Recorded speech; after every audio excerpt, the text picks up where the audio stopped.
Hey guys. Hey everybody, welcome back to the Samsung stage. I'm your host Cam Robinson and I'm joined by Dave. Dave or David? What do you prefer? Dave. Dave. Yeah, Dave, we're old friends now. We go way back. And Dave, we're going to talk about Evil Within. But before we do that, how's your E3 going? How are you doing? Oh, really well. Yeah, having a great time. We got hands-on over at the booth, so I'm getting to watch a bunch of people be scared out of their minds, which is always exciting. Anyone like shrieked really audibly? We've had some shrieks, yeah. Anyone in tears? No tears yet. Had a bit of tomfoolery. No tears yet. Yeah. I've not been to the booth yet, so maybe actually we should get Chris Waters, one of the other GameSpot hosts. He's terrible with horror games. Oh yeah. So we should definitely try and send him over. Awesome. I'd love to see it. Yeah. So let's actually talk about the game and what the build you're showing off here at E3. So I think we've got some gameplay to show as well. So we'll throw that up on screen for you guys at home. But just talk me through what's new. What are you showing off? So we're showing off two sections of the game. One of them is pretty far through Chapter 8, and one of them is from Chapter 4. One of them is more puzzle-based, showing how you have to unravel the level to sort of progress and find out the backstory of what's actually happening to you. Okay. And one of them is focused a little bit more on pure horror.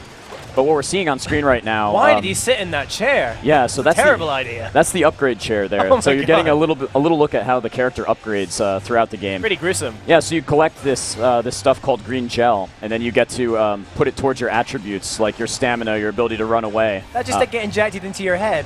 Yeah, yeah. So even the upgrading is a painful process. Yeah. But this area that you're in right now, where the upgrades are located and where you're able to save your game, is this asylum.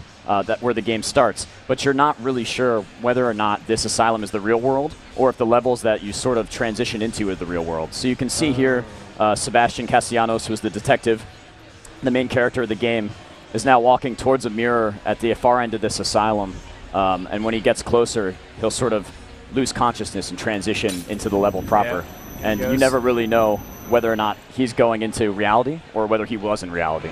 So it's part of the psychological horror. And do you guys play with that kind of what's real, what's not all the way through the game? Yeah, exactly. A lot of these levels will shift and change around you. It's meant to keep you on your toes. You don't really know what's happening or why, and you're trying to unravel how you got into this situation. So this level, what we're watching right now, is a mansion level, and this plays into the backstory of the game. You're trying to find out who this nemesis is in the game called Ruvik, who's been pursuing you throughout the entire experience. So you originally go into the mansion following two characters who are in a horrific car crash with you. You're just trying to catch up to them, and now you're locked into this moment from Ruvik's past, and you're trying to find out what his motivations are for putting you into this terrible situation. Cruelest intentions. Very good. Yeah. So people are able to play this at the show. And the other section, like I said, a little bit more pure survival horror where there's a little bit more combat. So what you're going to see here is Sebastian's able to sneak. So stealth is actually really important in this game. It allows you to conserve ammo. And anybody who's played a game created by Makane-san before knows that the push and pull of resources is really important, especially in survival horror. So any way that you can conserve every bullet, you're going to want to try to do that. So sneaking went wrong there. Yeah. So who are these guys? Can we talk about what these guys are? Yeah. So these are called the Haunted. They're definitely not alive. They are undead, and ammo doesn't really always work with them too well. So a number of bullets might not take them down. You'll have to find other ways. Like for example, right here. There was a proximity mine on the wall there, and what we did is waited for one of the Haunted to walk towards it and then set it off at the last moment to take him out. And that made pretty quick work of him. That's good. Made good work of him. So the push and pull of resources plays into a lot of parts of this game, but what you're seeing right now is the character Ruvik, this main nemesis in the game, will appear throughout this level and pursue you. There's absolutely no way for you to harm this character. So your best bet now is just to run, and if he catches up to you, you're a goner. Oh, really? Yeah. Game over if he gets you. It's game over if he gets towards you, and even if you turn around and fire at him, we're showing it here for a little bit for dramatic effect, but if you shoot at him, he'll then teleport closer to you if you land a hit, and you'll die even faster. So there's many moments in this game where your only option is to turn tail and try to escape. Oh man, and he can. He's not constrained by normal physics, so he's allowed to just appear. No, not at all. You get that classic horror movie vibe where there's this unstoppable force coming at you. And there's nothing you can do but try to escape. Yeah. So you can see what happened there is, you have to run away from him, but he pushed us right into another confrontation. That guy has like a spear in his face or something. That can't be good. That can't be good. So right there, there's an example of lighting the enemies on fire. Oh, right, okay. So you may not take a guy out with bullets. You do have another option, which are matches. Matches are a limited resource as well. So you can use those to conserve ammo. And something else that's pretty interesting is the health packs. The full health packs that give you the most amount of health back to your character also have this effect that severely distort your field of view. And you can see why that might be a problem right here. Oh, wow. So yeah, nothing's really for free in this game, is it? Nothing's for free, no. Nothing's safe, and you really have to think through how you're going to approach each section, because all of the health that he got back, he then lost because he was attacked during that loss of field of view. So you were saying, you mentioned you've had a few people at your booth, yelping and screeching their way through this demo. So what's your approach to your kind of ethos to creating horror and the evil within? Because there's a bunch, horror genre is growing. There's been some great examples of horror games that have, famously really hit home with people. Like Slender was, really popular. And, yeah. And but then what's, some people go for jump scares, some people go for other stuff. Like what's like this? So that wow. section is great.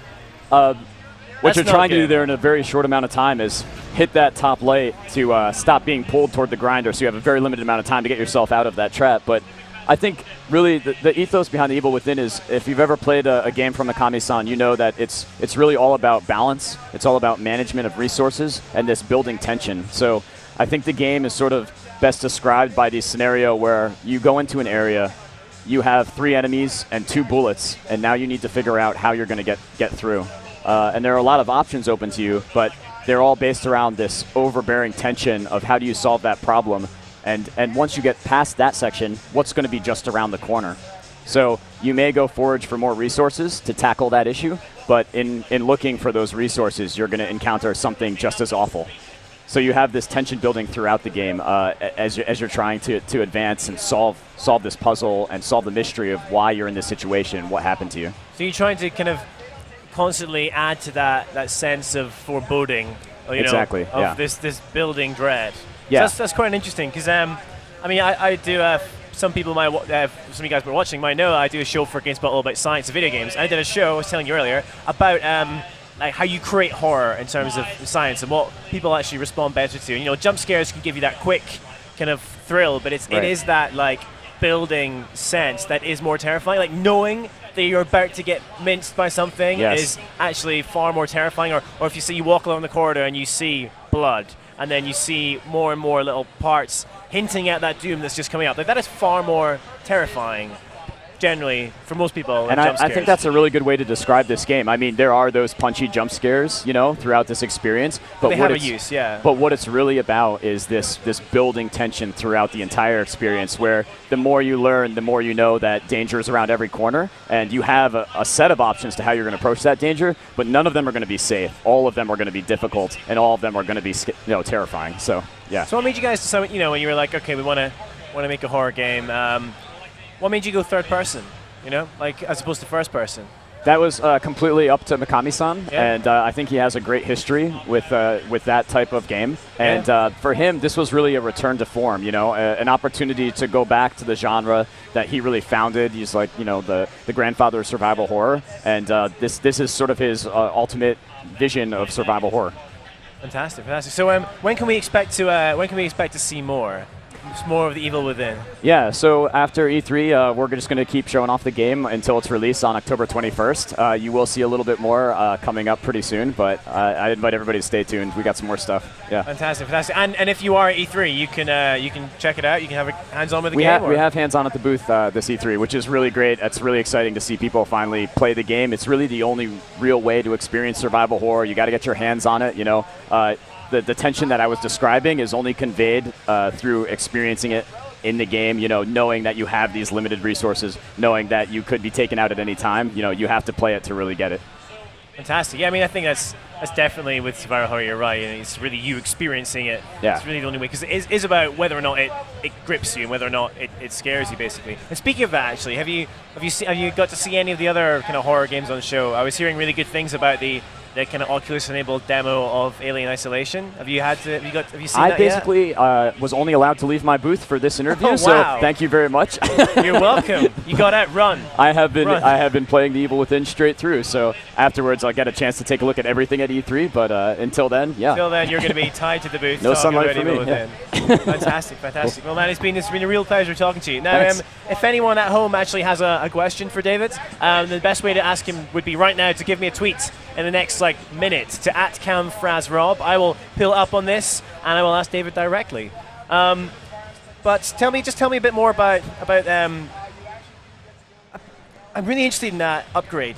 Yeah. You showed us earlier, because we only saw it briefly, and I know that's new, right? That's a new thing you've shown off. So what other type of things what kind of abilities can you upgrade to kind of shape your character as you go? Well, I think one of the more important ones, I mean, you can upgrade a lot of abilities, weapon accuracy, individual to each weapon.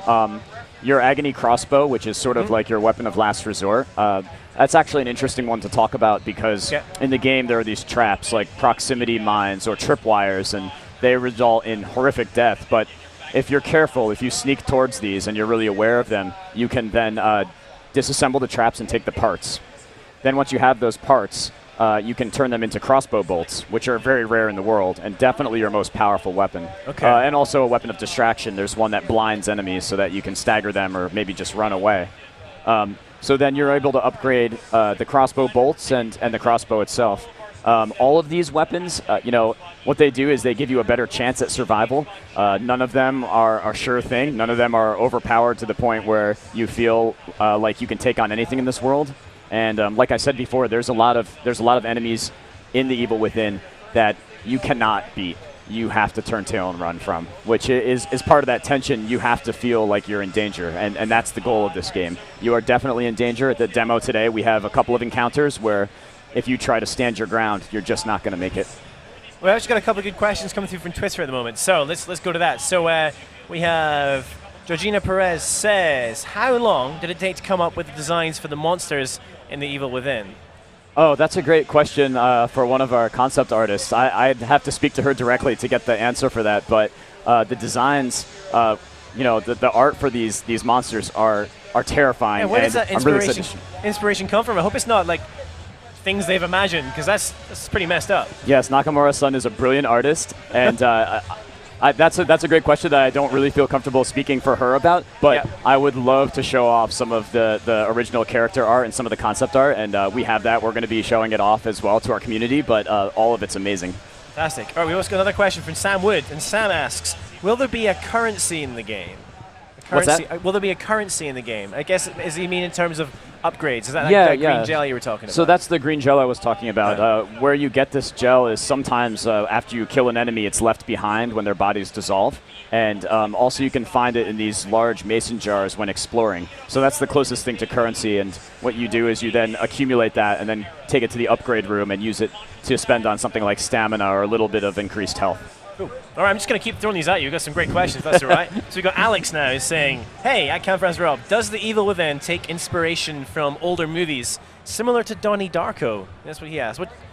I think you see a little bit of horror from a lot of sources. It sort of runs the gambit of really great classic horror movies, and I think you can get that feel a little bit when you see the design of it. You get this very classic horror vibe just from sort of the lighting and the setting of the game. I've definitely had that experience playing it myself, where I feel like I'm back. I'm reliving some of my favorite classic horror experiences. Fantastic. Well, Dave, I'm going to call you Dave again. It's been a pleasure having you on stage. Yeah, so we've got time for the moment, but thanks for bringing along that demo of Evil Within. It's been great to see it. It's great to have it here at E3. Awesome. Have some good horror. So yeah, go off and enjoy the rest of the show. Thank you. But you guys watching at home, do not go anywhere. I keep saying that. It's the corny line, but it's true, because we've got loads more games. I think we've still got another, what time is it? I don't even know what time it is. It's almost 3 o'clock. We've still got 2 more hours or something crazy on this stage, so don't go anywhere. We'll be back in just a few minutes with yet another demo.